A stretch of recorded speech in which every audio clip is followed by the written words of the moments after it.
پر کسی قسم کا اعتماد نہیں کیا جا سکتا۔ اب رہی یہ بات کہ ان کو شام لے جایا گیا، وہی تاریخ کی کتابیں لکھتی ہیں کہ عمر بن سعد جو قریبی رشتہ دار تھے، بڑے احترام کے ساتھ، اعزاز و اکرام کے ساتھ، باپردہ طریقے سے خواتین کو شام میں پہنچایا، اس لیے کہ وہاں امن و امان تھا، ان کے لیے سکون تھا، قریبی رشتہ داریاں تھیں۔ یزید کے ساتھ تو 4 رشتہ میں نے آپ کو پہلے بیان کر دیا تھا۔ پھر یزید کے گھر میں ام محمد جو ان کی بیوی ہیں، یہ عبداللہ بن جعفر طیار کی صاحبزادی ہیں، اور یہی وہ عبداللہ بن جعفر ہیں جن کی بیوی تھی حضرت زینب، گویا وہ ان کی سوتیلی بیٹی ہیں، یزید کی بیوی حضرت زینب کی سوتیلی بیٹی ہیں۔ چنانچہ انہوں نے جا کر پھر ساری زندگی وہیں قیام کر لیا اپنی سوتیلی بیٹی کے ہاں، اور وہیں فوت ہوئی اور وہیں ان کا مزار۔ مگر رافضی کہتے ہیں نہیں جناب، ان کو وہاں قید خانے میں رکھ دیا گیا اور قید خانے کے اندر فوت ہوئی۔ پوچھنے والا کون ہے؟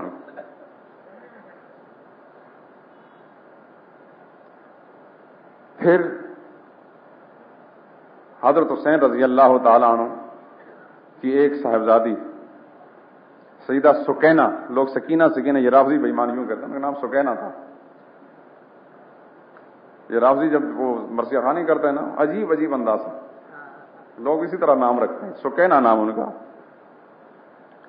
یہ حضرت حسین رضی اللہ تعالیٰ عنہ کی اس بیوی کی بچی تھیں جن کا نام رباب تھا۔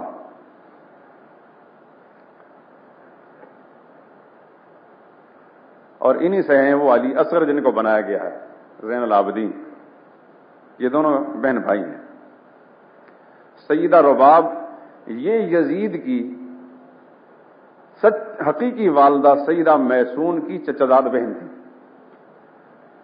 اس اعتبار سے حضرت حسین رضی اللہ عنہ نے یہ 5واں رشتہ میں نے بیان کر دیا، وہ خالو لگتے ہیں۔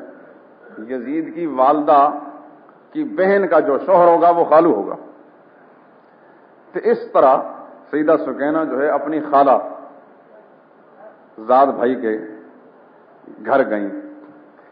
غرض اس کے بعد حضرت علی زین العابدین طویل عرصے تک زندہ رہے۔ کوئی ایک تقریر، کوئی ایک بیان دنیا کی کسی کتاب کے کسی کونے میں، کسی کھڈ میں ایسی نہیں کہ انہوں نے یہ بیان کیا ہو کہ یہ شام کی جو حکومت ہے، معاویہ کا جو بیٹا ہے امیر یزید، انہوں نے ہمارے ساتھ یہ سلوک کیا، انہوں نے ہمارے ساتھ یہ سلوک کیا۔ بلکہ اس کے بعد آخر دم تک مورخین لکھتے ہیں بنی عبد المطلب نے، بنو ہاشم نے، حضرت حسین کے خاندان میں سے کسی ایک فرد نے بھی اموی گورنمنٹ کے خلاف خروج میں کوئی حصہ نہیں لیا، ان کے خلاف کسی قسم کے ہنگامے میں حصہ نہیں لیا۔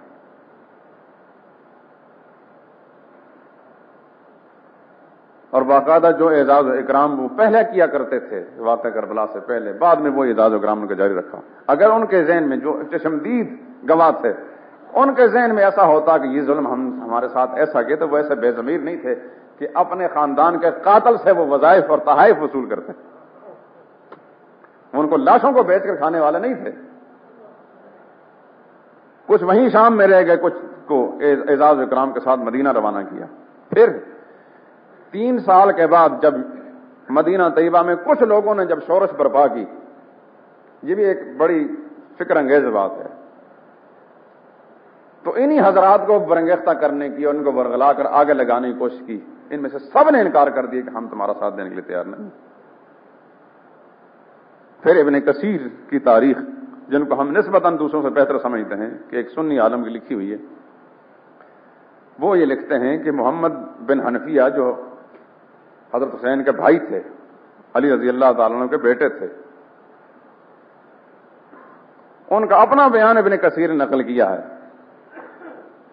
کہ مدینہ طیبہ کے کچھ لوگ گئے شام، یزید نے بڑے اعزاز و اکرام کے ساتھ ان کو بٹھایا، ان کی خاطر تواضع کی، مدارات کی۔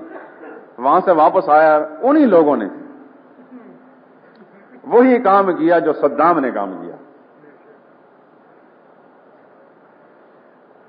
کہ جو کویت والے اور جو سعودیہ والے آرے وقت میں اس کو کام آتے رہے،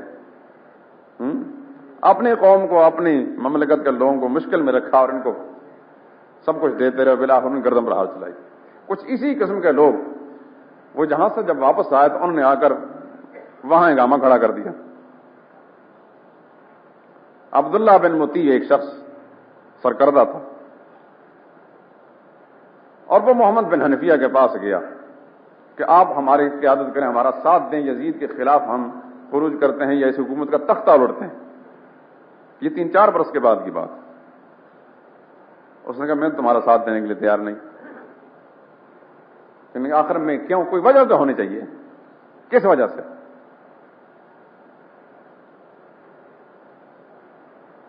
کہنے لگا جی یزید نماز نہیں پڑھتا, وہ شراب پیتا ہے, وہ جوا کھیلتا ہے, وہ فلاں کرتا ہے, وہ فلاں, جو بکواس کسی پر تہمت لگاتا ہے وہ کر سکتا ہے کوئی. اب یہ بات اس نے کہی. انہوں نے کہا کہ تم نے دیکھا, محمد بن حنفیہ فرماتے تم نے اپنی آنکھوں سے دیکھا اس کو ایسا کرتے؟ کہنے لگے جی اپنی آنکھوں سے دیکھا نہیں مگر وہ ہے ایسا ہی. بھائی انہوں نے فرمایا, یہ طویل کلام ہے, کہ اللہ تعالیٰ نے تو اس بات سے منع کیا ہے کہ جس چیز کا صحیح راستوں سے علم نہ ہو, بچے سے میں خود دیکھا بھی نہ ہو, تو پھر کسی کے بارے میں ایسی تہمت لگائیں, یہ تو بہت بڑا جرم ہے. پھر خود اپنا حال بیان کیا. تم یہ کہتے ہو جبکہ اپنی آنکھوں سے کچھ نہیں دیکھا, مجھ سے پوچھو جب میں نے اپنی آنکھوں سے دیکھا. یہ ایسی شہادت ہے دنیا کی کوئی بات اس کو رد نہیں کر سکتی. ابن کثیر پڑھ کر دیکھ لیں آپ. کہتے ہیں قد حضرتہ, میں وہاں آتا جاتا رہا, وہاں میں گیا. واقمت عنده, اور میں وہاں کچھ عرصہ رہا بھی. فوجدته مواظبا علی الصلاۃ, میں نے اس کو نماز کا پابند پایا ہے. ملازما للسنہ, سنت کا پیروکار پایا ہے. متحریا للخیر, اور خیر کا متلاشی پایا ہے. یسأل عن الفقہ, اور وہ دینی مسائل کے بارے میں ہر وقت گفتگو کرتا رہتا ہے. میں عینی شاہد ہوں, میں نے تو اس کو نماز کا پابند اور دین کا اور سنت کا پابند پایا ہے, تم نے اپنی آنکھوں سے دیکھا نہیں اور یہ تہمت لگا دی. اس لیے میں کہتا ہوں, یہ بات پہلے میں ایک موقع پر عرض کر چکا ہوں کہ تاریخ کیا ہے. تاریخ کی مثال ہے جنگل کی, جہاں آپ کو پھول بھی ملیں گے, کانٹے بھی ملیں گے, خشک بھی اور تر بھی. لیکن ایک آدمی جنگل میں جائے اور کانٹے ہی کانٹے چن کر لے آئے اور یہ کہے کہ جناب اس میں کانٹے ہی کانٹے ہیں, تو یہ دوسرے کی عقل پر پردہ ڈالنے کا مترادف نہیں. جہاں کانٹے تھے بھئی وہاں پھول بھی ہیں. فلسفہ تاریخ کا بہت بڑا معتبر آدمی علامہ ابن خلدون سمجھ جاتا ہے. اس نے مقدمہ ابن خلدون کے اندر تاریخ کے فلسفے پر بحث کر کے لکھا ہے کہ اس کی مثال یوں ہے, یہ یوں کباڑ خانہ سمجھیے کہ جہاں صحیح سالم چیزیں بھی ہوتی ہیں, ٹوٹی پھوٹی چیزیں بھی ہوتی ہیں. اب کوئی بددیانت آدمی اس تاریخ کے کباڑ خانے سے یا وہاں کے جنگل سے سارے کانٹے چن کر, جو صحابہ کے بارے میں, خیر القرون کے لوگوں کے بارے میں ہیں, تو وہ ان کو ایک جگہ میں جمع کر کے یہ کہے کہ جناب وہاں سوائے عیب کے کچھ ہی نہیں دیکھا, تو پھر کسی کی مت ماری جائے گی تو وہ اسے قبول کرے گا. ہم یہ کہتے ہیں کہ چلو یہ کانٹے چنو, لیکن اس وقت کے لوگوں کے بارے میں چنو جو صحابہ کے بعد کے بارے میں. نبی کے صحابہ کے بارے میں کانٹوں والی بات ہم نہیں قبول کریں گے. اس لیے قبول نہیں کرتے یہ ہماری طبیعت نہیں چاہتی, بلکہ اس لیے نہیں قبول کرتے کہ دوسری جانب ان کے بارے میں خدا کا قرآن صفائیاں پیش کرتا ہے, رسول اللہ کا فرمان صفائیاں پیش کرتا ہے. اس واسطے اس معیار پر پرکھ کر کہیں گے کہ ہر وہ بات تاریخ کی کسی کتاب کے اندر بھی لکھی ہو, کسی نے بھی لکھی ہو, ابن خلدون لکھے, ابن کثیر لکھے, ابن اسیر لکھے, ابن جریر لکھے, اس سے پہلے کا کوئی لکھے, اس کے بعد کا کوئی لکھے, اس دور کا کوئی مفکر لکھے, ہر وہ بات جو صحابہ کے بارے میں کہی جائے گی جس سے ان کا عیب ظاہر ہوگا, ان کے اندر خامیاں سامنے آئیں گی, چونکہ وہ قرآن کے خلاف ہے, رسول اللہ کے سنت کے خلاف ہے, اس بات کو ہم رد کر دیں گے.